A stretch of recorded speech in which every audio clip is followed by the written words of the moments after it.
ఏడేళ్లు 7 సంవత్సరాల పోరాటం జంతర్ మంతర్ వద్ద కన్నీళ్లు పతకాలు గంగలో కలపాలనుకున్నటువంటి క్షణాలు పార్లమెంటు ముందు లాఠీ దెబ్బలు ఇవన్నీ కూడా ఒక్క తీర్పుతో ఒక కొత్త ప్రశ్నను ముందుకు తెస్తున్నాయి. మహిళలు స్వయంగా ముందుకొచ్చి తమపై లైంగిక వేధింపులు జరిగాయని చెప్పినప్పుడు కోర్టు ఆధారాలు సరిపోలేదు అని చెప్పడం అంటే ఏంటి? ఇది కేవలం ఒక న్యాయపరమైన సాంకేతికత లేదా ఇందులో ఇంకేదైనా విశాలమైన సమాచార లోపం ఉందా?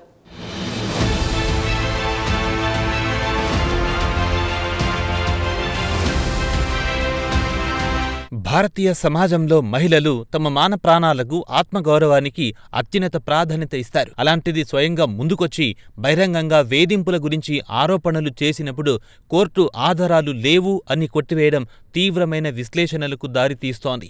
ఇక్కడ సమాజం ముందు 2 సంచలన ప్రశ్నలు నిలుస్తున్నాయి. నిజంగానే ఆధారాలు దొరకలేదా, లేక ఒక రాజకీయ ప్రయోజనం కోసం మహిళల చేత అబద్ధాల ఆరోపణలు అల్లబడ్డాయా?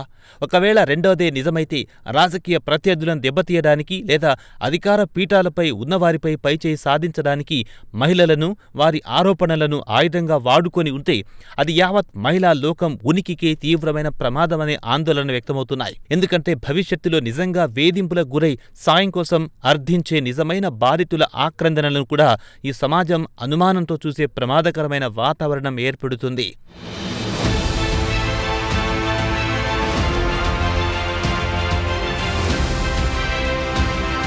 బ్రిజ్ భూషణ్ శరణ్ సింగ్ ఉత్తరప్రదేశ్లో బలమైన నేత కావడం, బీజేపీకి చెక్ పెట్టడానికి ప్రత్యర్థి పార్టీలు కొన్ని సంఘాలు ఈ నిరసనలను వెనుకుండి నడిపించాయనే ఆరోపణలున్నాయి. నిరసనల్లో కీలక పాత్ర పోషించిన క్రీడాకారులు కూడా ఆ తర్వాత రాజకీయాల్లో చేరడం, అందులోనూ కాంగ్రెస్తో చేరడం ఇలా కక్షపూరితమైన రాజకీయ ఆరోపణల వాదనలకు బలమిస్తోంది. మరోవైపు అధికారంలో ఉన్నవారిని ఇరుకున పెట్టడానికి చట్టాలను, వేధింపుల ఆరోపణలను స్వార్థం కోసం వాడుకుంటే చట్టంపై, మహిళల రక్షణ వ్యవస్థపై ప్రజల్లో నమ్మకం సడలిపోతుందనే అభిప్రాయాలు కూడా వ్యక్తమవుతున్నాయి.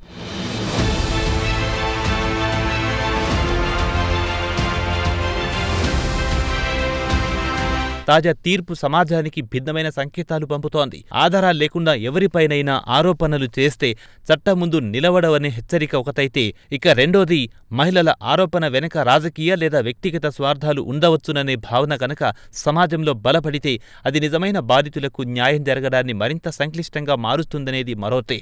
ఇక మహిళలు అబద్ధం చెప్పరు అనే సామాజిక నమ్మకాన్ని స్వార్థ ప్రయోజనాల కోసం, స్వల్పకాలిక రాజకీయ ప్రయోజనాల కోసం దెబ్బతీస్తే అది సమాజ నైతిక పునాదులకే మచ్చ తెస్తుందనేది తీవ్రమైన ఆందోళన కూడా వ్యక్తమవుతోంది.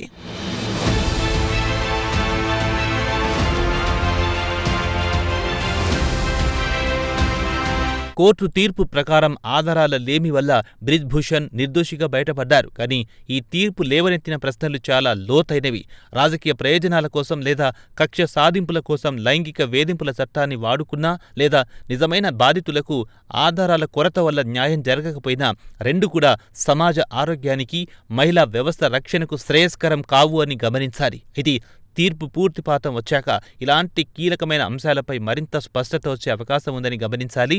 మరోవైపు బాధితులు ఈ తీర్పు ద్వారా తమకు అన్యాయం జరిగిందని భావిస్తే హైకోర్టుకు, ఆ తర్వాత సుప్రీంకోర్టుకు వెళ్లే అవకాశం కూడా ఉందని గమనించాలి. అదే జరిగితే ఉన్నతాస్థాయి కోర్టులో మళ్లీ విచారణకు ఆదేశిస్తే ఈ కేసు మొత్తం మళ్లీ మొదటికొచ్చినా ఆశ్చర్యపోవాల్సింది లేదు.